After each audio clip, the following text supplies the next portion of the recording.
Genji 2 is an action game which is based on Japanese history. Being based on history, the stages of the game will also be based on famous battles which actually took place in ancient Japan. So here's this giant enemy crab. Okay, you know what's a trip though? I saw a guy. It was like a 20-minute TikTok video of a guy explaining Beyblades, not the show, but the actual like game. I didn't realize how intricate they were. Like they do all kinds of crazy shit. Like they'll split in half at the halfway mark, or they'll speed up based on how the weight distribution is at like certain points during the fight. Like Beyblades are crazy. I had no idea. Like real Beyblades? Yeah. Yeah. The toy. Like they actually do the stuff. Maybe not dragons come out of them, but they do the stuff that like happens in the show. Can't say for certain, but probably not. Well, they can do that too, because what you'll see now is they'll have the ring made out of metal, and then they'll just put like oil in it and they'll light it on fire, and then they'll rip the Beyblades, and the spinning that they do cause like tornadoes of fire and stuff. It's pretty cool. Oh, that's cool. Yeah. I want to watch more video. I want to see like a competitive, humorous Beyblade video. I don't know about the dragons. Speaking of, I saw a TikTok of a guy. What was it? I'll show it to you later, Jay. It was like what all the other people in Demon Slayer see, and it's just a bunch of people flipping and flossing out in the air because nobody can see the breathing styles. Which is funny that came up because I think I remember specifically asking you one day. I was like, Can other people see this, or is it just them? And you didn't give me a clear answer. I guess there is no clear answer. Because the implication from what I understand is that others, like breath style users, can see it, but they don't actually do anything. It's basically, from my understanding. It's just that's what I thought. It was just to show us, that. I guess none of that matters. Welcome to the Giant Enemy Crab Podcast. I'm Fliz, and I'm joined by the wonderful, wondrous KylarEmiya. Hello. And the also wonderful, wondrous Strider One. Hello. Hi. How y'all doing today? Welcome, everybody. Today's got quite a subject. There's a lot going on in the world of Roblox, and oh my god, I already forgot that guy's name. Jeff Keighley? Or No, the guy from Roblox. Schlep? There we go, Schlep. Yeah, that's happening, and it's not pretty. I'll get into that. And then we also got some Gamescom news and some other bits and pieces from our friends here. First off, I wanted to ask what you guys been playing this week? Well, today I just started, like literally I got like an hour into it. Elite Dangerous, because it's on sale right now. And that's the spaceship one, yeah. That's the spaceship game. Yeah. It's a very intimidating game. Is that one of the like economy blasters? I don't have a word for them, but like I don't know yet. Spreadsheets. It's probably going to be that bad. I don't know. What's interesting about it is a like you can play in multiple ways, where you just play by yourself if you want to, or you can play with your friends, or you could do the full like multiplayer like build, right? But you have to have an online connection no matter what style you do, because anything you accomplish in the game gets uploaded to the main game server. And every day it takes what everyone has done and updates everything. Right. That's wild. Which is pretty cool. What I didn't know about the game, like research, like, should I even like try this? Was the actual like universe of Elite Dangerous is actually the Milky Way galaxy in a 1-to-1 scale. So you could play forever and not see everything. Yeah. And it's like actually like people are saying like if you just want to play like online, you're basically playing solo mode, because the odds that you're going to run into another person are actually that small. Unless you're going to like some kind of, hub, or like purposely going to meet people. It's very rare. Yeah. That's kind of cool. I like that. It is. And I thought it was pretty cool that I could like choose to play by myself if I want to, and I can still like contribute to the overall game. But the thing that made me want to play it too was how the storytelling in Elite Dangerous is very interesting, because Elite Dangerous is something that was the actual story for it started like I think like 40 or 50 years ago, right? It's actually been around for a long time, just outside the video game itself. But the story still continues, but it actually goes like in real time. So as you play the game, there are events that happen in the galaxy that you can watch unfold or even be a part of. So they'll have like in the story, there's some huge like galactic invasion. It will be in the game and you can go to it and take part. And once it's done, whatever like remains, like, you know, if there's like this giant ship that ended up getting destroyed, it stays there. It's just there now. And you can be someone that says like, yeah, I was in this battle right here. This is the gravesite of this huge ship. And I was here and I did this, which I thought was pretty cool. It sounds like that EVE Online video I watched where the first Titan to ever be built and destroyed is still there, that you can go find it. Yeah, that's kind of what it is. So I tried it out. The actual controls are very difficult. There's a lot of different buttons to press, but I'm gonna play it a little bit more and see if I like it. It's only $10, so I was like, I'm not losing too much if I don't enjoy it. It sounds like one of those games where like the game itself isn't what's fun. It's like the ideology behind the game, I guess. Yeah, like the mechanics and whatnot are not what you're there for. Yeah, it's gonna be interesting. I think Sleepy and Sooner are all gonna try and play together and see what we can do. I'm not even sure what all you can do in the game yet, but we'll see. Fancy. What you been playing, Strider? Two big things are, well, first is Grand Blue. We're trying out Will Knots, the new character. Yeah, I mean, you know what's funny? I played against. You got me back into it. I played against a few of them, and they all sucked. You're the only one that's like. I think it's because you just know how to fight me. It's not about the characters. You just know what I do. Oh, no, but I actually went and I was like, you know what? Maybe I should actually play some ranked last night. And I did. Ooh. And I only lost when the game eventually like couldn't find people at 5 a.m. and ended up throwing me against someone who was like S rank. But other than that, I 2-0'd every person I came across because so I went up 2 full ranks, like 2 full grades. I'm now in the starting A ranks. But down there, I was trying like the difference between fighting someone who knows like the general flow of a fighting game to not. I always get just amazed because I'm like, okay, I'm gonna put a frame trap and get up here because they're gonna respect me. I am not respected. I've been punched in the face.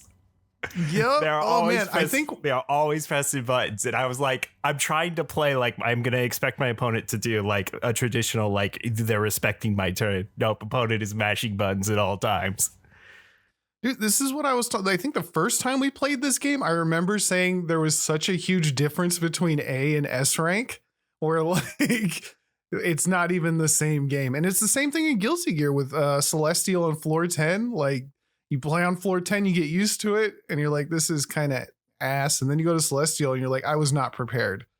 Like, this is a different game. I need to play more at this level, and I can't do that if I'm stuck fighting people who just press buttons. So eventually I'm just like, I just need to always be pressing. Like they are not going to block. They are not going to respect my turn. Dope. What else you been playing? And then the other big game that I've been trying out is a game called I Am Your Beast.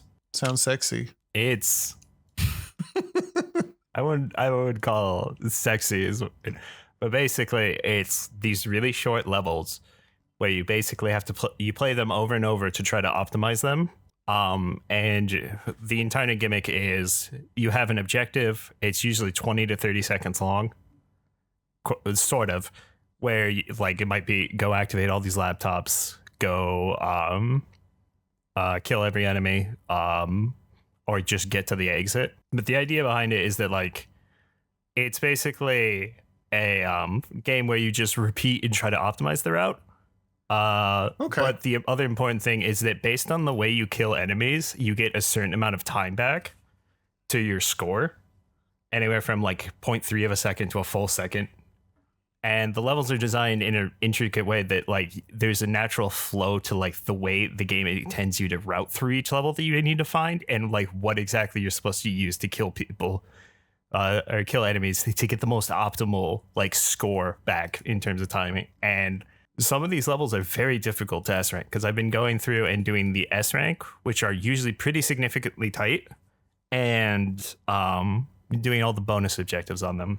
But it Cool. So it's kind of like Super Hot or Hotline Miami kind of vibes. Yeah. So it's like, because like any enemy you kill will drop their weapon will get thrown up in the air and you can grab it immediately and use it.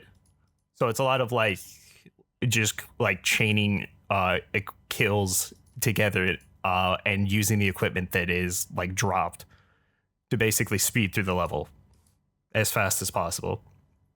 And once you like get a level down and like execute it well, it feels really, really good. It feels great to play. I like those kind of games. I might have to check it out.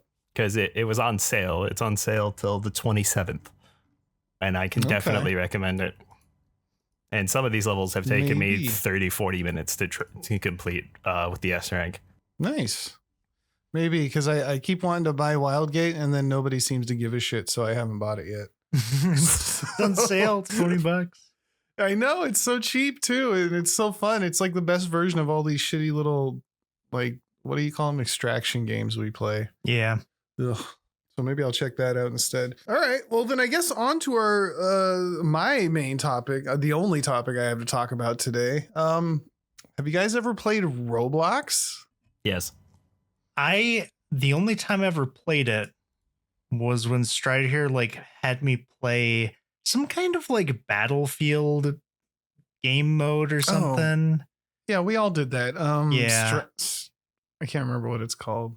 I don't remember what it's called. It was a long time ago. But yeah, it was like Battlefield and Roblox, though. I remember that. We played for a day. Yep, that's exactly the same here. Played it for a day.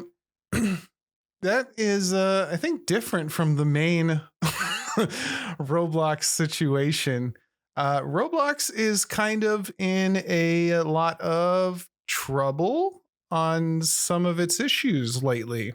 And that, if you haven't heard, is kind of kicked off. All right. We talked about it a while back, and there are actually a couple of countries that temporarily or permanently banned Roblox. Yeah. And that is like China, Turkey, a couple others. And this is strictly because, as we all know, Roblox is a kid's game.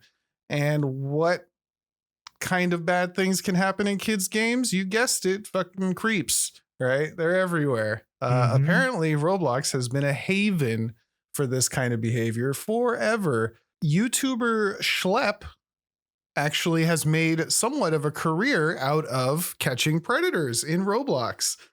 And I actually went through and watched quite a few of his videos. I can't say, like, I like the idea behind it, but it is like made for entertainment purposes. Like there is they do work with police and try to actually get these people to be prosecuted. And it is definitely like edited and produced in a way that's like, you won't ever guess who we caught trying to talk to little kids. Is like, it's kind of, it's not really, it kind of cheapens like the whole situation. If you guys remember, did you guys ever watch To Catch a Predator with Chris Hansen? I didn't. No. Really? Oh, we should rewatch those. Oh, I'm down. Because we always watch like 600 Pound Life or some other trash in here. To Catch a Predator is actually like, it's great. It's it's like one of those love hate. Like I hate what's happening, but it's so intriguing. Anyway, in Schlep's videos, he would basically create an account of pretending to be like a younger person, enter these spaces that are known on Roblox as being havens for predators. And then I don't think he would initiate conversations. He would just sit there kind of in this place as pretending to be a younger person, a minor. And then eventually predators would just come to him and start, doing all the gross stuff they do. And like I said, they're predating, predating. Because of this, I also watched like a whole Dr. Disrespect thing. What a bad guy. Actual predator. So Schlep, having made a career on YouTube out of this, is actually getting deplatformed to some degree by Roblox, which is a huge step in the wrong direction. When he makes his videos, He goes through the police. He sends all his chat logs and everything to the police. He gets them involved to the best, the best way he can. And then he sends it all to Roblox because he doesn't want, according to him, he doesn't want Roblox to like delete the accounts and delete all the information that he has and ruin evidence for prosecution. He does this also because every time he's tried to deal with this through Roblox, they ignore him. They don't respond. They don't care. He sees the accounts that he's given them plenty of evidence that this is an adult, preying on children. And they just ignore it. And he'll see those accounts playing games the next day after he like totally busted them. This has hit the news recently because instead of actually trying to help Schlep in what he's doing, Roblox decided to ban his account and basically kick him off the Roblox platform under the guise of saying that he is pretending to be a minor and that is against their rules. When in actuality, this is kind of well known at this point that they're doing it because it hurts their bottom dollar, right? Like Roblox does not want to be associated with child predators, which it absolutely is at this point. Yeah, they've had a ton of problems just kind of everywhere because there was also that big issue they run into in the EU where they were like basically being accused of child labor laws, violating child labor laws. Oh, yeah. Yeah. I forgot about that. Yeah, because basically the idea is that they have created a platform that has children create games to profit off of children playing those games. And they basically have made this virtual like child labor factory. And yeah, governments are really upset about that for good reason. Yeah, for real good reason. Like the whole idea behind them not wanting to work with Schlep and the police or anything is simply because like they've also been caught fudging their numbers for what am I thinking of, for like financial gain in the past. Yeah. They're really focused on, as long as we, who cares what they're doing? We just want more numbers, right? And if we start, acknowledging what's happening in a serious fashion, our numbers will go down. Hence our shares will go down, all that fun stuff that happens.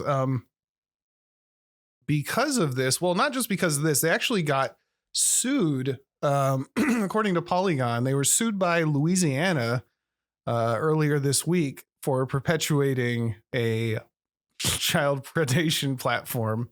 I'm hoping that lends more to them just getting it. I want to see them get shit on, because the guy who's in charge of Roblox, the CEO, what's his name? David Baszucki. He's kind of a weird guy. I never reported on it, but a few months ago, like last month, I think, he was saying that like he wants to have a dating feature within Roblox for adults. And he's like, nah, it'll have like an adult section and a kids section, and the adult section will be all about dating. And I think there's better ways to do this. Yeah. I don't know why. It's just such a weird. I think the idea behind that is he wants people to be addicted to Roblox from like an early age into adulthood and make it somehow normalized, which I've always felt like Roblox was for kids. I'm sure there's adults that play. We've talked about it before. I just feel like there's other stuff you should be doing if you're an adult. That's me personally. Because of all this, there's actually a trending free Schlep hashtag going on, I guess, on Twitter, where people are supporting him. He actually just today released a video of him talking to Chris Hansen, which I was talking about before, is the To Catch a Predator guy. He, you guys said you haven't seen the show, but basically they would do this, but in real life they pretend to be. He'd work with police and some nonprofits, I think, to pretend to be minors. And then they would find and film predators. They'd make them come to a house. And then I think they would question them at the start of the series, and then later on they'd have like police waiting outside towards the end of the series to immediately arrest them. Really like interesting stuff to see. It's really fun to watch just because like these child predators are like super incel weirdos. They're never like a regular guy. It's always the worst kind of guy. So yeah, with Schlep working with Chris Hansen, they're hoping to just bring more awareness to this, which is good. I mean, my daughter plays Roblox, but I keep a pretty close eye on it. I know I'm like intrusive, but I do check her chats. I do make sure she's not in certain lobbies that I know about that she doesn't. I try to keep a good eye on it because it's hard. They love it. They're addicted to it. She only plays one game, so yeah, I don't know where this is gonna go. I do know I believe that Roblox shares, they lost like $8 billion just recently over this whole Schlep ordeal. Once it came out. Yeah. So good. It's crazy to me. And they say they have like AI that protects children, but from the videos I've seen, it's super easy to bypass this AI and just it's a problem. Roblox is a problem. And I wish they'd get together and do more about it, because I like the idea of a place that's safe for kids where they can play games. It's just not this place, you know? Yeah, I don't know what Roblox is trying to do. I think this I don't know if scary part is like no one seems to really talk about it as often as you would think. Like to us, it's such a big deal, but like it feels like no one knows about it. And you can tell that too, just from like their new IP thing that they're trying to do. They're just trying to integrate like various pop culture into like an official IP that you can now make, you know, Roblox content on. And it's like, I'm surprised these companies are actually even like okay with this game doing that with what's going on. They don't know. Them. Like you said, they don't know. I literally watched a video, one of Schlep's videos, where he's like, there's literally some, you know, horrible guy talking to his decoy, and there's like a big Sprite logo in the background, and there's Pepsi, and he's like, if they knew that this is what was going on with their IPs, do you think they'd be okay with it? Hell no. Yeah, it's weird. And this is like Netflix and like Sega, like that are giving their IPs to Roblox and saying, here, do whatever you want. Like just give us, I guess they just want that money. They want a little bit of the Roblox money because Roblox makes a lot of money. Yeah, it's really not great. And you are right about the whole AI thing. I think there was a article talking about like some of the games or experiences, whatever Roblox calls it. Experience, the obbies. Like one of them, my daughter says they're obbies. One of them was called Escape to Epstein Island. Like, yeah. Well, apparently there's a couple, the code words for the bad ones. There's condos is one, and then the other one, which is obvious, is bathroom simulators. which you go into and you're like, there's a bed in this bathroom stall. I wonder what could be going on here. So yeah, these things are not like hidden, you know? Oh my gosh.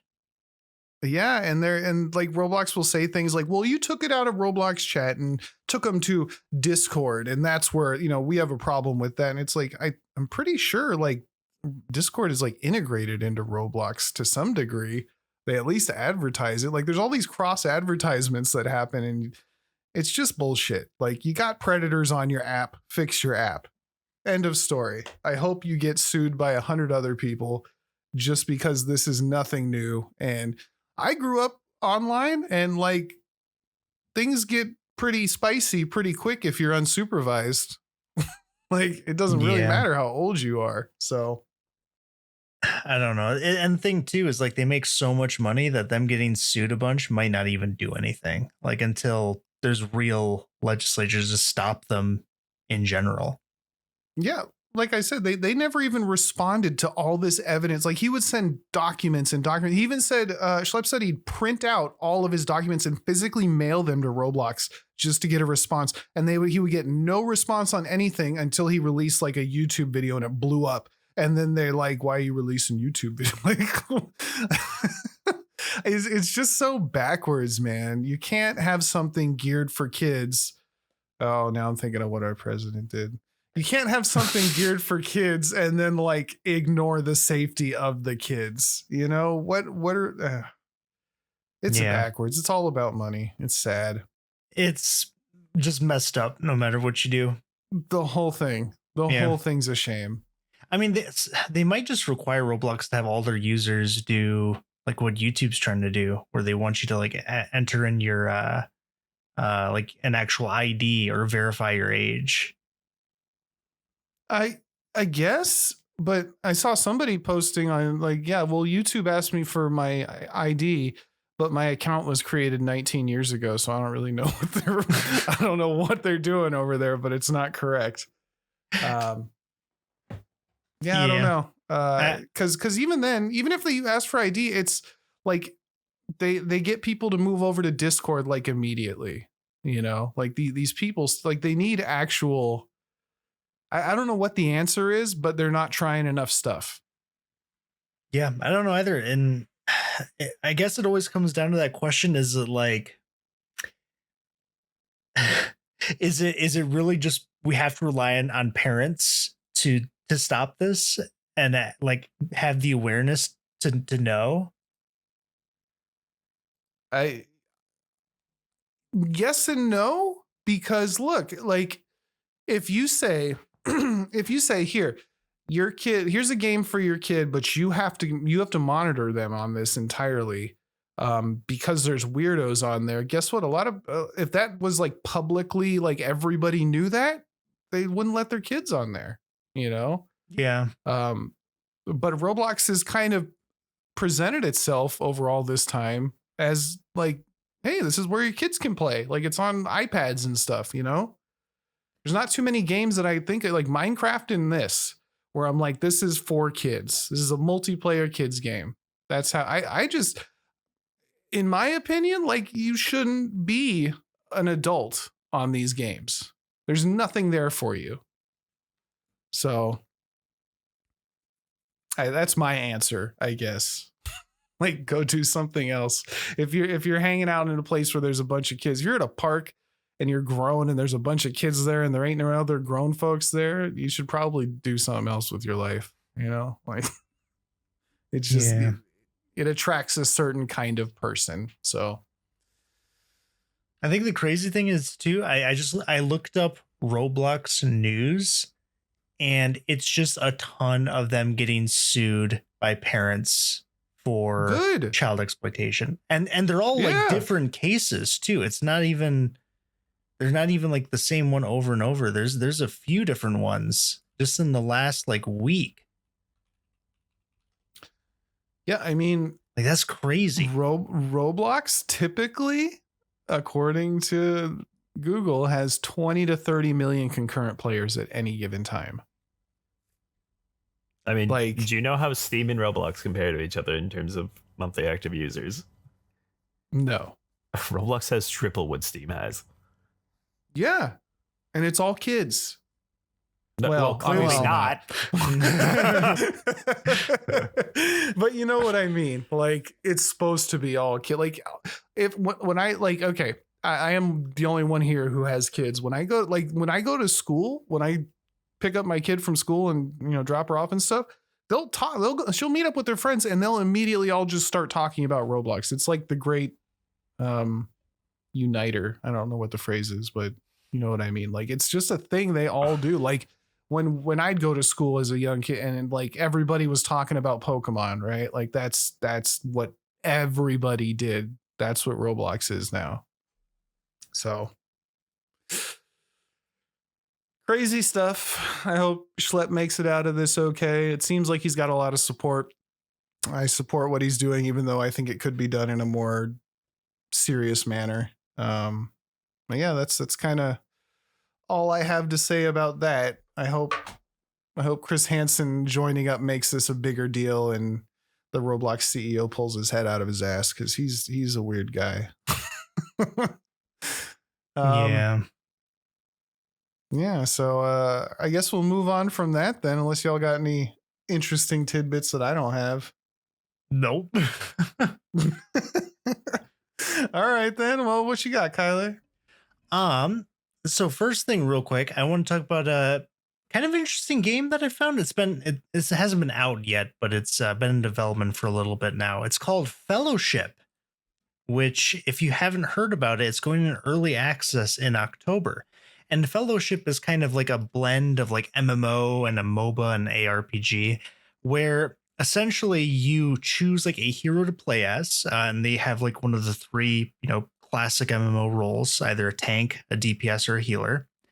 And it's 4 people. And the game is pretty much you're just doing like World of Warcraft style mythic dungeons. Like that is what it is. It's a live service game where they rotate seasons where they're going to be introducing new dungeons with increased difficulty and different variants and challenges and stuff. And there's tons of different ways to kind of progress and keep playing the game over and over with unique boss battles for every dungeon and everything. Okay. I mean, I'm looking at it. It definitely does look just like WoW. Yeah. Yep. It definitely has the WoW aesthetic. It's supposed to be available October 9th for $24.99. In early access is probably be cheaper once it fully comes out. But it's a one-time purchase, and then they're going to have cosmetics to kind of, drive the live service aspect of it to keep it going from there. But if you don't want to pay for it or want to at least, try it before you get it, starting September 18th, there's going to be a free test drive that you can do if you sign up for it on their Steam page. So you could potentially get the chance to try it out during that open beta period. And I think there's currently, 9 different characters to play as at the moment. But it looks pretty interesting. It does. I already attempt. I'm going to try to join the playtest. It already has a button for it. So yeah, we'll see what happens. I'll give this a shot. I like the WoW dungeons. Yeah, I really like the WoW dungeons. I remember we did the Final Fantasy dungeons too. The Final Fantasy's dungeons are better. Yeah, they are. Well, I remember those really difficult ones we were doing too. What are they called? I don't remember. I forget the name of it right now. In Final Fantasy, the bird with the hole in the center that Strider made me play over and over and over again to get some stupid fucked mount. No, not that one. It was the other one. Remember, with the big lightning lion guy. The savage raids. No, it wasn't savage raids. We tried raids. to do Ruby weapon too. The lightning guy. The sword that you grab. No, he's talking about Rokon or Mount Rokon, right? Savage. Yes. Yeah, Mount Rokon. I believe that's what it was. Yeah. The lightning one where we had the diagonal cardinal directions and diagonals or the other way around, which we kept fucking up. Yes, I remember we tried that for like a week trying to get there, and I think we only made it to the second boss or something. That was really fun, but I think we stopped playing once we realized that there's like no reward for actually doing it. Oh, you're talking about the like super hard 4-player thing. Yeah, that's what I'm talking about. Yeah, as soon as you let us know there wasn't any like real value to the reward you get, we all immediately fell off. Yep, we're just like, oh, okay. I thought there'd at least be a cool mount or something, but no. Yeah, something. There wasn't anything. Maybe there is now, but there wasn't then. Yeah, that's why I'm really interested in this, because this is another 4-player, like really difficult thing that just kind of keeps scaling. There's rewards to get every time that lets you get stronger and stronger, multiple avenues to get more powerful too. They've already confirmed that there's different crafting, there's talents, there's different gems you can get, there's legendary items that can drop. Like there's tons of different ways to actually get stronger and reasons to play. And they're going to keep updating the game as you play too. Oh, cool. Yeah, so I'm actually super excited about that. So if you are too, give it a try, check it out. It's on Steam. It's called Fellowship. Yeah. Yeah. And like I said, you can sign up for the playtest right now. The button is live. Whether you get in or not, that's up to chance, but you can still try. Yeah, who knows? Other than that, Right. there was a little announcement at Gamescom this year from Tencent where they debuted a new AI creation tool. I think it's pronounced VISVISE. I could be wrong. But this is actually pretty interesting. This seems like a very cool tool. I don't know how effective it is. We'll probably have to wait to hear from like some actual developers who use it. But the idea is that this is a tool that allows you to basically like create animations or rig different models near instantaneously. And they used it in their own studios where they basically timed themselves like how quickly can we have like a developer do this, and how quickly does it take our tool to do. And it cut it down from like days down to seconds, which is kind of insane. Like that is a very large leap in potential productivity.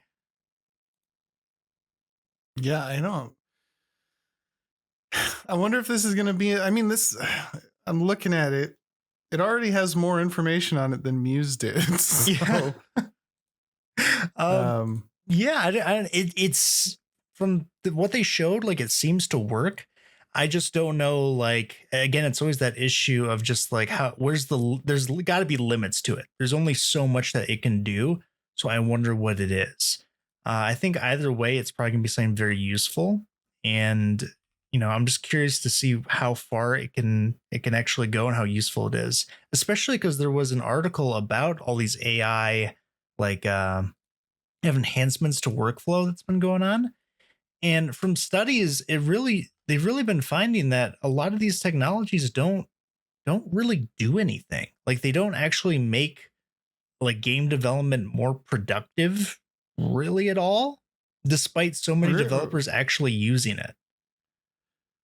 But remember that, well, then what are they doing? Because now I'm thinking of that one. Remember we saw that like, I can't remember who did it, but they put out like a little trailer for like, let's make this maze. Let's make it more epic. And it was all obviously fake, but yeah, the idea there was you could just make a thing like immediately. And there's nothing, this doesn't do none of it's doing anything. No. And I've also listened to some actual like programmers talk about some of the AI tools too, where the issues from it come like later on, where if you keep using all this code that it like tries to give you as you move on, like the bugs start to appear, or eventually it'll just give you stuff that only works in the context of like what you actually ask it. But when you put it in, it breaks something. And then you finally fix that and you have it try to do something else and something else breaks. Or even that huge fiasco that happened too, where one AI productivity tool that someone was using completely deleted all of his work just randomly. I think we already talked about that. Out of one day, just said, nope, it's all gone. And he was asking it like, why did you do this? I told you not to. And it said, I know you told me not to, but I did it anyway. And this affected all of your live customers. So everything's down and it's not recoverable. So, I destroyed months of your works in seconds, says the AI coding tool. I panicked instead of thinking. Yeah, that's what it was. So yeah, I'm curious to see if this will actually be helpful, because it's one thing for them to like throw these numbers around where they say like we reduced the workload from 3 to 7 days down to just 10 seconds. But I wonder how this will actually go for like developers who are actually trying to use this. Like, what are the limitations? Is it just only able to make like very simple animations, and anything actually unique it just struggles to do or can't do at all? Like, I wonder how that works, but it's still pretty cool tech to see. I mean, I feel like it's more important because we saw the percentages of how AI is actually used in the corporate world, and it's all marketing and management. It's used for like emails and planograms and like garbage. It's not actually used to do crazy technological advances. Yeah. You know what I'm saying? It's kind of just used to make it so I don't have to write that email to my boss. Pretty much. So we'll see. I don't know how you actually sign up to be able to use this, or like how much it costs. I'm curious how that's going to go. I think PUBG and Wuthering Waves are going to be using this soon, if they haven't already, because they're owned by Tencent. So we'll see if they say anything later on about how well that's been going. I doubt they'll say anything bad, though. That's the thing. But there'll probably be different versions of the same type of software that other people will make. And then I don't know. Yeah. Last thing, Pete Parsons leaves Bungie. He's officially stepping down, and if you don't know, he is the now former CEO of Bungie. So he is very much gone now, which is kind of crazy. Go ahead. Do we like Pete Parsons? Well. So, or do we not like Pete Parsons? He's kind of the guy who's been cutting a lot of staff, right? Oh, but he also spent like millions of dollars on like a classic car collection at the same time. Oh yeah, the second people also ask, how much did Pete Parsons spend on cars? That's the second question. So 2.3 million. Oh, while sacking 320 workers. No, we don't like Pete Parsons. He sucks. Yeah, and he's been a part of Bungie for like a really long time, since like early 2000s too. So he has stepped down now, and I don't know if this is for certain, but the person who's going to be taking over, Justin Truman, I don't know if he's actually going to be CEO, because I think they officially stated that he is the now studio head. I don't know if they said CEO. And the reason this is important is because Sony, who owns Bungie now, have been trying to, well, they've been saying that they're not going to let Bungie kind of like, be on their own anymore. And they're trying to like pull them under their umbrella more and kind of get them a little bit more manageable, because with all the issues with like Marathon happening, they're not doing so hot. Like it's not looking good for them right now. It's kind of just Destiny, right? Like they haven't really put out stuff that that's all they got liked besides that. Yeah, pretty much. They're still coasting off of that Halo back in the day. Not new Halo. That's not good. I don't know how Infinite's doing, to be honest. Exactly. They're still making seasons for it, so that's something. Yeah. When's the last time you heard anybody say, hey, let's play Halo? Halo. Yeah, Halo, let's do it. They also did say that they are still expecting Marathon to launch this fiscal year. So we're going to get that at some point. I don't know. I'm curious to see like what kind of dumpster fire that is right now. Wonderful. I wonder what they found that caused them to push it back so much. Because they found the game. The CEO said, wait, this is what you guys have been making? And he quit on the spot. Get me out of here. Speeds away in his brand new Ferrari. I don't know anything about cars. Yeah, me either. But yeah, so this is probably the first signs that Bungie is slowly going to be kind of guided by Sony more and more and more, and hopefully we can convince them to stop stealing other people's art. That'd be nice. Yeah. All right. Doubtful, but nice. But that's it for me. All right, beautiful. Strider, what you got on the docket today? We had the big event that happened, Gamescom, and how opening night live was terrible. Why? What happened? I didn't get the chance to watch it. From what I very awkwardly paced. Very awkwardly paced was one thing. My favorite part at one point was where we thought there might be a Control. Like people ended up speculating it was going to be Control 2, right? Trailer. No, what the trailer actually was a Gamescom trailer shown at Gamescom to Gamescom attendees on Gamescom opening night live in the middle of the presentation. Not the start, not the pre-show. It's like 4 or 5 trailers in, and it just randomly does that. Yeah, it's great. It's good stuff. It's shot like it definitely seems like I forget which studio does Control, but it definitely seems like it would be one of their games. Like people were like okay, what is this? This looks interesting, and it's just a Gamescom trailer. Because I'm sure we got a lot of gameplay trailers though, right? fuck no. So like over half of the trailers at Gamescom are like I'd say probably 60 to 70% fall in one of two categories: cinematic reveal trailer because they have nothing to show yet, or two, trailer for a game that's already announced. And Bubsy. Yeah. Bubsy wasn't even the actual show. That was, I think, the pre-show. So that wasn't.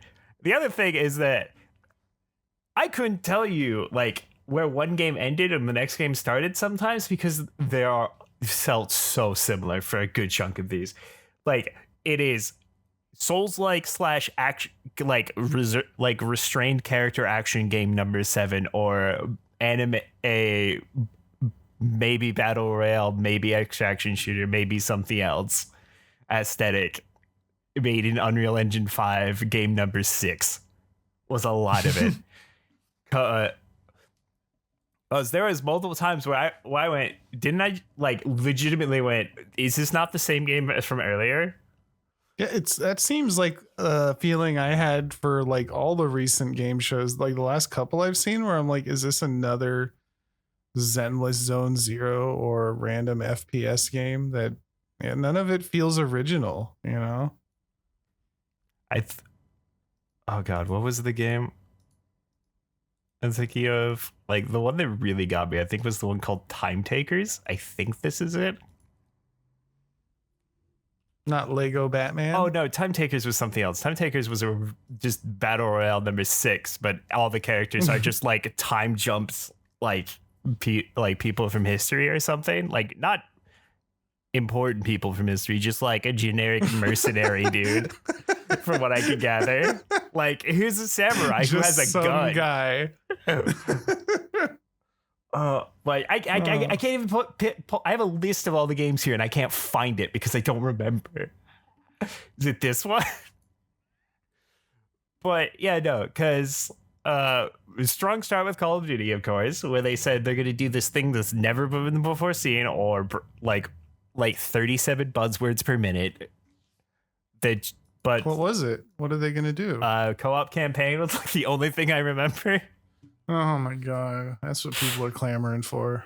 Black Ops campaign. No, because more of that. One of my favorite things from the entire event is everyone in his chat is just like, where the fuck is midnight? Because all the chat was saying for a good chunk of it was, where the hell is the World of Warcraft announcement? And it's literally just was a cinematic trailer, like done towards the late in the event. But it's like, okay, don't like, it would just be people would be like, don't care about this game. This game's trash. Where's midnight? Where's midnight? I need it. A bunch of games are stuff that's already announced. One of the big things that new reveal is we're getting Dawn of War 4. Actually hyped for that one though. I like Dawn of War 4, although I am upset that there's no Tyranids. Well, the really weird thing about Dawn of War 4 is the factions that are confirmed. Are you aware of what they are? Yeah.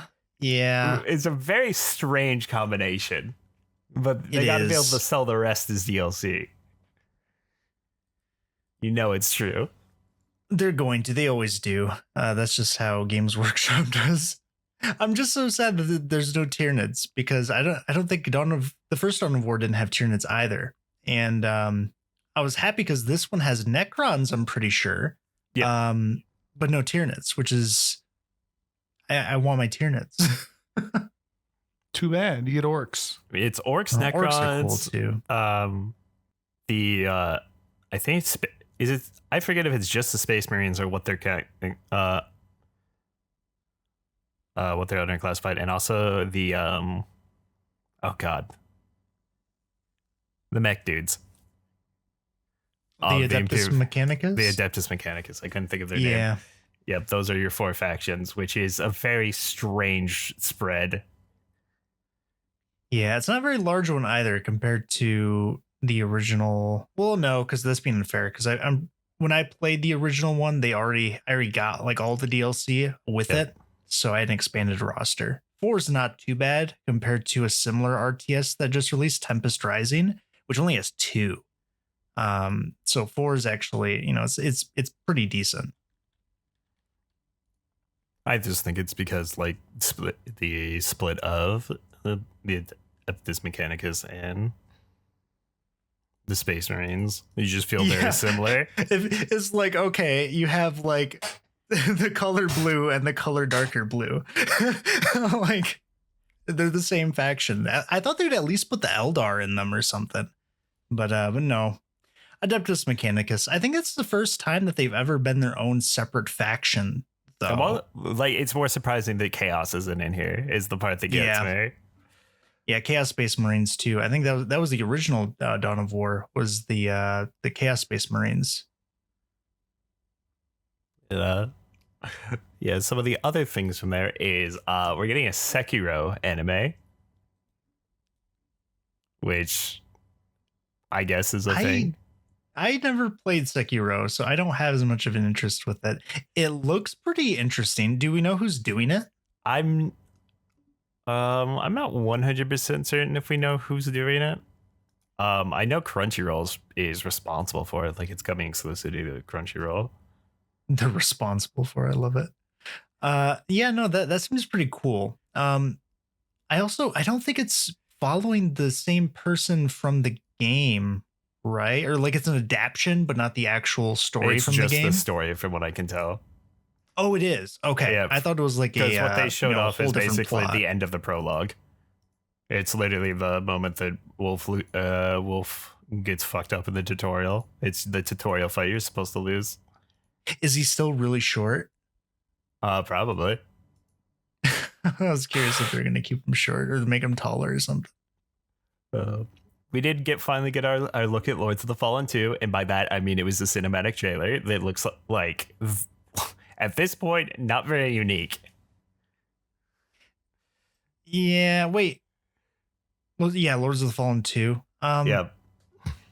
I'm really am tired of cinematic trailers at this point. There's so many. They look good. I like watching them, but I'm tired of only having them. It's nobody wants those. Nobody has ever said, please show us more cinematics. Since I was a kid, we've gone, that's cool, but where's the gameplay? Yeah, exactly. And they never have gameplay to go with it. That's the problem. Like if you're going to have a cinematic trailer, that's really awesome. Like I'll appreciate it, but show me the actual game too. Like if the bare minimum looking at this bare minimum of these events is like have it playable during the event or something, so we can get gameplay like very shortly after, or even immediately as part of the same trailer. It's you're getting gameplay later this year. Cool. Well, like we're like looking at this Dawn of War trailer, right? It doesn't look very good to start with. It looks kind of jank, honestly. It is, yeah. But I'm looking at this and I'm like, why would like, as far as cinematic trailers go, like you have Astartes, you have that one show. What was it called? Like, what was that show that had the badass Warhammer cinematic? You know what I'm talking about? Oh, the Amazon show.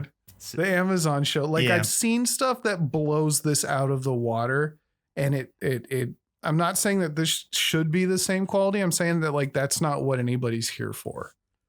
You know, if I wanted to see just a CGI cool thing, I'd go watch those much better done things. I mean, yes, but also the Dawn of War trailer just also has gameplay towards the end of it. Yeah, it shows gameplay afterwards. Yeah, it does at the end. But I was just using that as an example. You know, I know. But also the fucking things that you're referring to, those really good Warhammer animations also took like a fucking massive amount of time.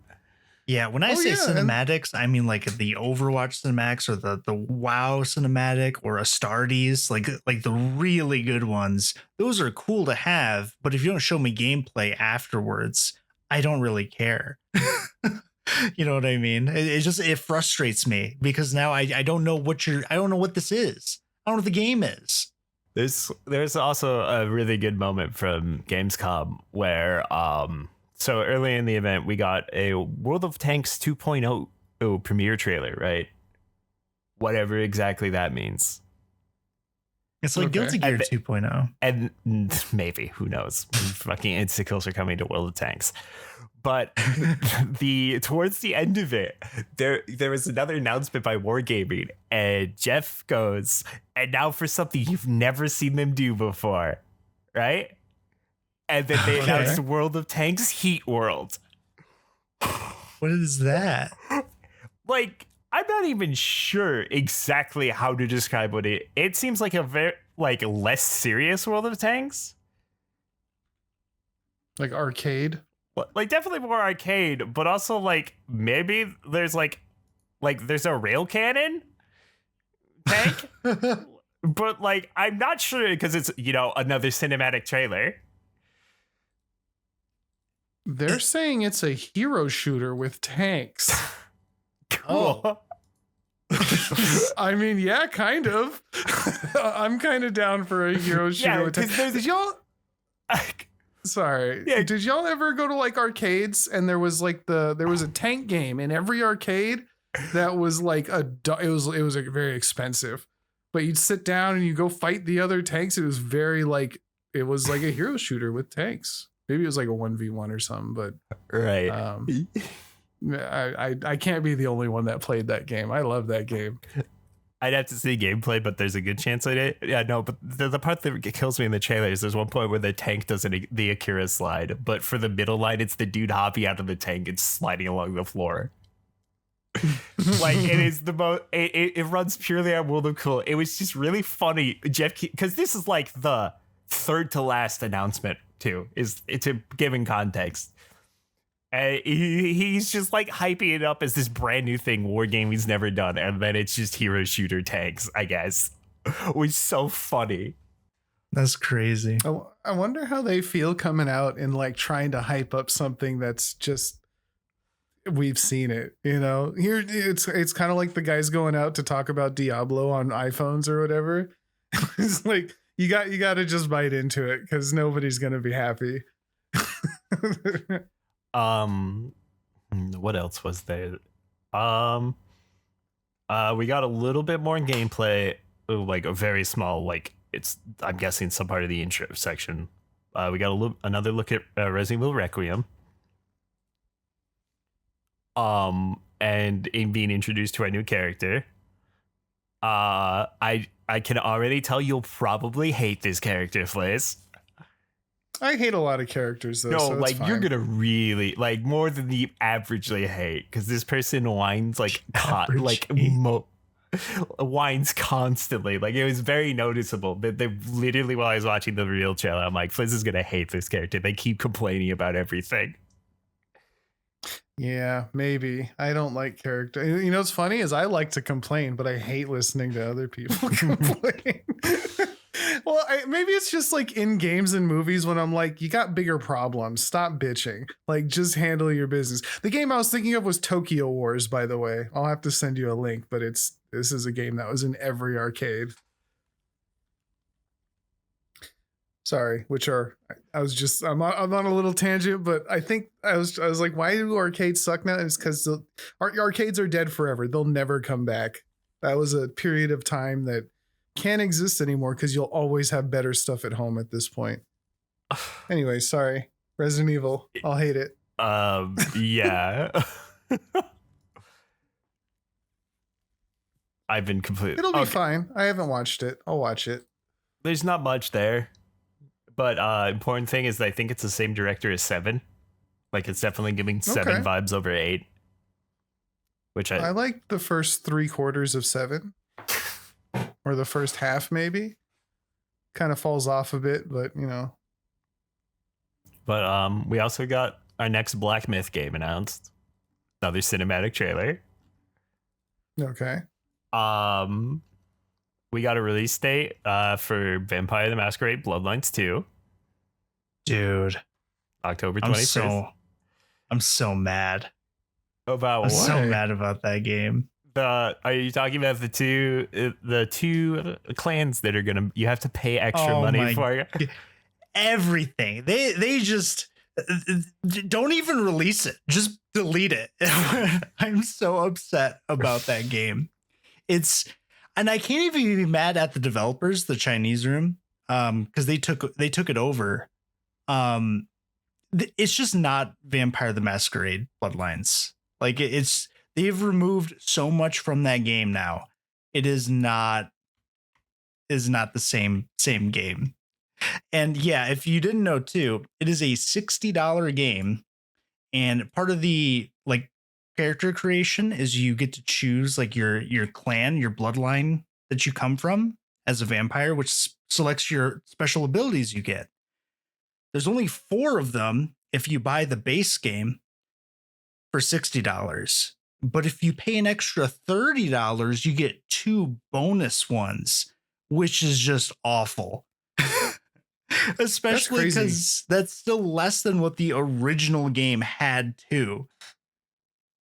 I hate that we've normalized like day one DLC purchases type stuff. Like, yeah, we made this in time to release with the full game, but it's going to cost you extra for no real reason. Like, it should just be like, the whole point of DLC is like, hey, at least to me, it's always been like, hey, you love this game. A year later, we're still putting out some stuff to keep you interested, not immediately give us more money for what should be in this. I hate that. It's not even just that. I'm sure they've removed so many aspects of like what make it like an RPG that it was originally, because the character you play as is like set because you have to play as this like ancient vampire that's reawakening for the first time, right? But on top of that, there are no melee weapons to use. You can't wield any guns. There's no stats. There's no inventory. There's no quest logs. Can't pick locks. There's no hacking. The Nosferatu and the Malkavians that we were talking about last time are not in the game. And they are like the most game-changing clans to play because they really twist how the gameplay actually can unfold because of how you have to play them uniquely, and they're just not in Bloodlines 2. It sounds very Deus Ex, where they're like, here's this game that has all this cool stuff that everybody loves. We're going to take it in a new shittier direction, and everyone's going to hate it. Yeah. And the worst part too is the reason they said that there's 2 more locked behind a DLC is because the game expanded from its original vision or whatever, right? So what? And I remember that, but I've been tracking this game for so long. I went back and I found the trailers for the Bloodlines they were going to include originally, and there were 6 of them. I mean, what's to stop? This is when we talked, like, especially with the stop killing game stuff. I mean, it's not the same thing, obviously, but this is where I was like, games need a little bit more regulation. Like this is a pointlessly predatory business practice. This does not need to exist. And the reason I was saying, like, I can't even blame the current developers, the Chinese room, because they weren't the ones who started this project, right? And also, they make walking simulators. Like that is what they do. Like they don't make these kind of games. That is not their fault for them being handed this mess and being like, what do I do with this? That's why they just threw out a bunch of stuff and just basically made it like a action RPG instead. And well, I mean, technically they chose to take on the job, right? I mean, sure, but Paradox had also been on record saying that they just want to get the game out and over with. Because by this point, I think they've been working on it for almost a decade. Like it's been a long time. And this is them trying to get some of their money back, pretty much. Because God knows how much they've spent trying to make this game. I'm just thinking of like Duke Nukem Forever and Heartbound, and I'm like, a longer development cycle doesn't always equal a better game. No. It can make a trash game if it takes too long. I mean, there's longer dev cycles, and then there's we've restarted development 3 times. Fucking, we've been into fucking Duke Nukem took 15 years. There was no way that game was going to release in any reasonable state. Did you guys ever play Duke Nukem Forever? I played the entire thing. Holy shit! It's one of those games, and I hate when games do this, where it's like front loaded with all these ideas, and then very quickly all these ideas just fall apart and you never see them again, or you never see like new, like it's just shooting things and going places, and it started off with like, put this thing in the microwave, and it's like, I just see that trope a lot of a game, that like it feels like they just gave up and they got bored of what they were doing pretty quick. Yeah, I mean, you know, and props to them too, because like it's not like all terrible.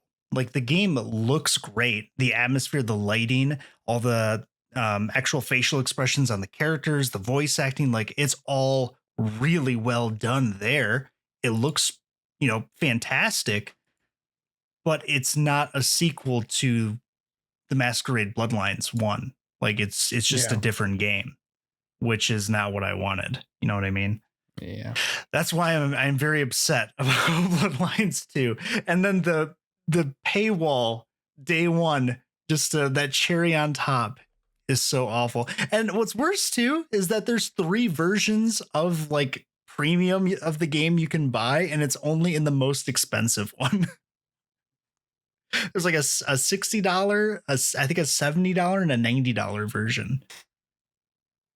Yuck. Yeah. I always think back to like Tekken 3, where I'm like, you could just play the game and unlock everything as you played. And it was, I spent hours playing the beat 'em up mode, playing Gone Volleyball or Tekken Ball or whatever it was, like just unlocking stuff, or Smash, where you just unlock characters as you played. And that's, now every character is $7. What made me mad too is like the $70 version is like a bunch of different, like it's basically furniture, right? And one of them, or a couple of them, one of them is like a stop sign. You pay an extra $10 for a stop sign you can put in your room. And the reason that's so upsetting is because the stop sign is so infamous. Because if you play as the Malkavian, who's like, they're the vampire clan that's like insane. They're actually crazy. Okay. If you play as them, your character tries to talk to the stop sign. Oh, like there's whole dialogue trees for the stop sign, right? Oh, nice. And also there's a sarcophagus too they can put in there. But what makes the Malkavian cool to play was that they have the gift of insight, where they are so crazy they see things that other people can't. And if you can decipher the weird stuff that your character like rambles on about or notices, you can actually predict the future in the game, because the game won't tell you, but your character will notice them if you can understand what your character is like trying to tell you. That's cool. I kind of want to play this someday, maybe, because there's a lot of things here. Is it? Yeah. Okay. We've talked about that enough. I know. What else, Jacob? Go ahead. All right. The last few things is they've announced the crossover for Final Fantasy 14 and Monster Hunter Wilds, and that Omega is coming to Wilds as a fight. Omega is coming. I heard is Omega weapon? Yeah, or Omega like a class. Okay. Omega weapon. Yep. As a fight from Final Fantasy 14. I heard the beetle. Okay. I've heard people talking. Oh, from 14. I'm thinking of 7 for some reason. That wasn't a thing. People are saying the difficulty of the new stuff is actually pretty gnarly. I could be wrong. Yeah, it's called starting the fucking game without it blowing up in your face. Okay, so they still haven't fixed that. Luckily, my save file didn't delete itself this time. That was a real challenge when I booted up the game yesterday. We never got. That's a perk. You get to make a whole new character and watch the cinematics of this kid messing everything up forever. I'm Prestige 1 now. You can't start up your game. You don't. New game only, and you hear the fucking Call of Duty guitar. I would throw my PS5 out the window. Oh my gosh. But our last big game announcement from Gamescom, even though it technically wasn't from Opening Night Live, it was referenced there, is that we finally have a release date for Hollow Knight Silksong. Oh, it's here. It's here. It's not here. It's not here yet. I do not believe this game is real. People are playing, like actually physically playing it. But it comes out on September 4th. But after 7 years of radio silence, Team Cherry has finally gotten ready to release the game. It is now coming out September 4th. And the funny thing so they announced at Gamescom that basically there's a 48 hours before a special announcement for them. And Jeff said, had this basically mentioned that there's the upcoming announcement and that it is playable at Gamescom. But there was no trailer during Opening Night Live. But the video went up early, right? And I went there at 9 hours before the actual reveal trailer was supposed to go. And at 1:30 in the morning, 2 in the morning, something like that. And there were already 10K people there waiting. Oh my gosh. Dude, and that chat was going insane. The amount of insanity that was revolving around that game was insane. And there was still a small part of people that were like, but what if this is just an announcement that they've canceled the game?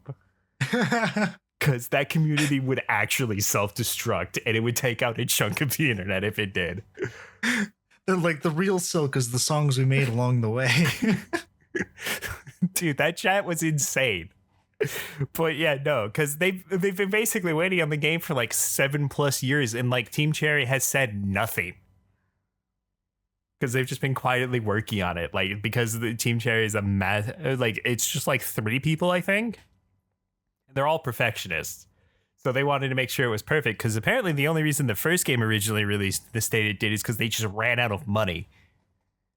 Oh, but now that makes sense. Now that Hollow Knight, sold 15 million copies and they have the funding, they just basically worked on it till they thought the game was perfect. Yeah, they just work on it indefinitely. Yeah.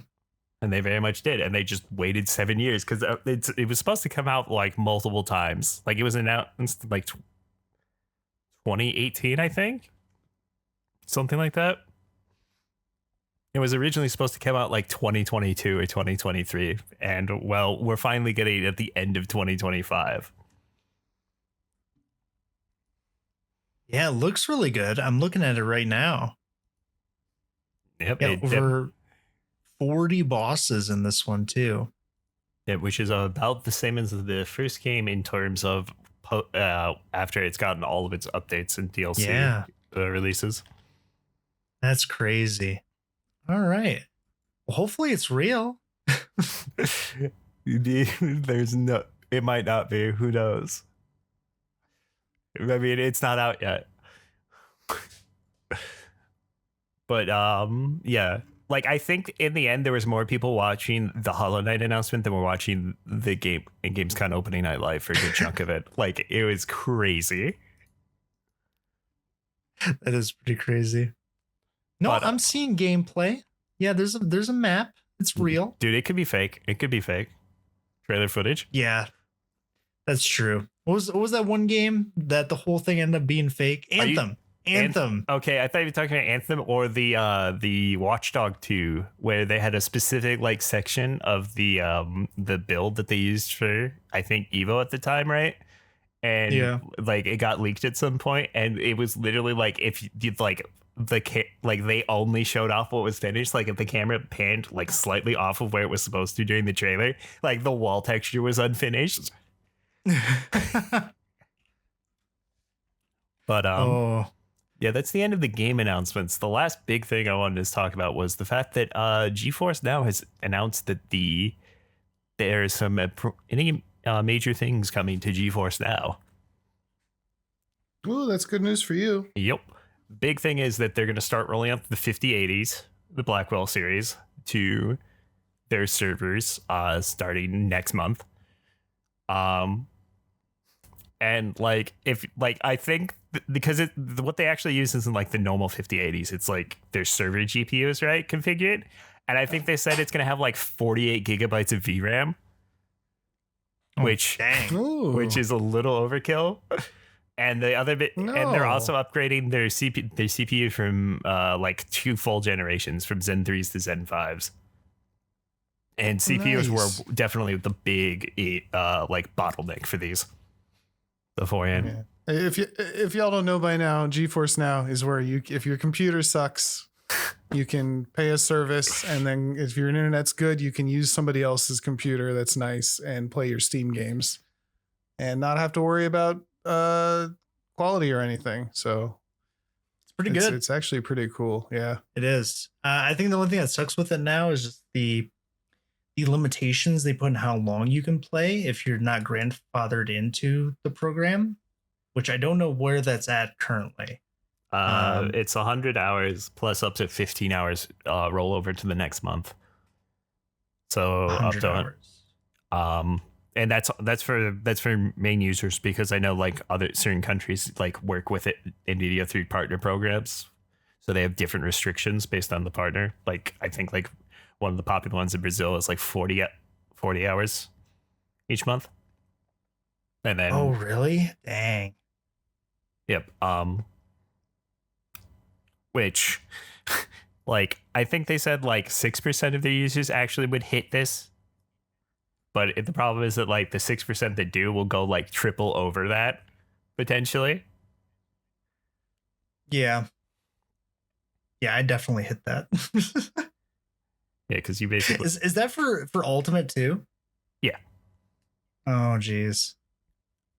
I don't even know if I'd hit it, honestly, because you'd have to basically play 3 hours every day with like no break day or anything. But yeah, cool. But what? What'd you say, Fuzz? Oh, I just said that's cool. Yeah. The GeForce thing. Yeah, because it's hot. It's getting so hot in here. Yeah, the other thing is that, you know, right now I'm grandfathered in because everyone who, as long as they don't miss a payment, will have unlimited hours up till January of next year. Oh, does that end? That has an end date? Yeah, you get it for 1 year. At least I think it's January, because they had the whole payment processing shift happen where they swapped over payment processors towards the end of March. And basically they said everyone gets grandfathered in as long as they don't miss a payment for this, if I'm remembering correctly. No one has to pay for the service. No new signups, but you just get whatever it is till you were paying for it till they finish moving payment processors. So I ended up getting like a month free. Oh, sweet. But yeah, no, there's also the fact that you can purchase extra time if you do run over. Oh, you can. How much is that? I think it's $6 for 15 or 20 hours. It's not very good. I don't know, with how expensive computers are now. Yeah, no, that's to be honest, like, also it's crazy. The other big usage of this that I'm getting out of is storage space saving. Yeah, all the games are like 100+ gigs to have installed. But yeah, so the other big thing they also announced is their new install the play system. Mm-hmm. Which is so because the way games work is that they get from what I understand is basically there's an opt-in, like they opt into NVIDIA, and then NVIDIA basically has to work with the like developers / whatever to get the input on their service, right? That's why games get rolled out each week. With install the play, you're going to be able to play the games that like I think the number of titles will jump from like 2,200 to 4,500 that are ready to play. But it's basically every person gets 100 gigabytes for free to basically put any of these games that are in the like opted in but aren't put on the service yet by NVIDIA. to install and play them. So there's like another 2,300 games that get added. And then you can also pay for extra storage space, which is so you can have 200 gigabytes for $3 a month, 500 for $5, and a terabyte for $8 a month. I was going to say, because Baldur's Gate 3 doesn't fit on 100 gigs. But yeah, this also isn't available to the free tier. It's only available for performance and ultimate members. Yeah, that makes sense. They also, like, I think they added some new, there's like a new streaming mode, right? That's using like the Blackwell powered AI technology. That's basically just a higher quality streaming thing for once those start getting rolled out. What does, like, how it streams the game to you? Yeah, like a streaming mode. Because they've already got like normal here, what are the settings? But there's like an AI powered enhancement mode, which I don't use. But it's there. Yeah, because there's upscaling modes, there's standard enhanced, AI enhanced. Oh, I see. Okay. So it's basically just using 5080s or like the 50 series. They're gonna have a new enhanced streaming quality mode. Yeah, that's interesting. According to this, like, one thing that it does is it pretty much like applies an overlay on top of the screen to like make sure your heads up display and everything always stays constant, so it's not like blurring or anything weird's not happening. Yeah, because HUD elements are one of the hardest things for you to stream. Like like if your quality dip, like those will dip first. It's UI elements and texture and foliage. Like deep jungle environments are miserable for streaming.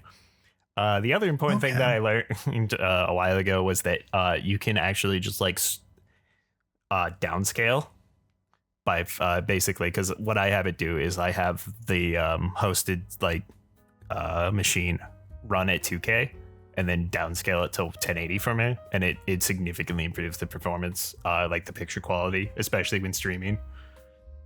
Just not trying to stream a 2K picture to yourself. Like, because it's getting output at 1080 to me, but the increase in quality is very noticeable, and things don't look blurry at all until, you know, my internet decides that it's gonna take a break. I'm tired, boss. No but more. Yeah, the besides the new like cost for the higher tiers of pay to install, like for 200, 500 or terabyte of storage for those games, there was no price increase, which was the surprising part, because everyone was speculating a price increase for this. For them adding because Ultimate's still $20 a month, right? Yep. Yeah, that is pretty surprising. I think, and you can get it cheaper too if you, I think if you buy a bunch at once, like yeah, because you can buy 12 months for 10 months price, with the year thing, I believe. Gotcha. Well, sweet.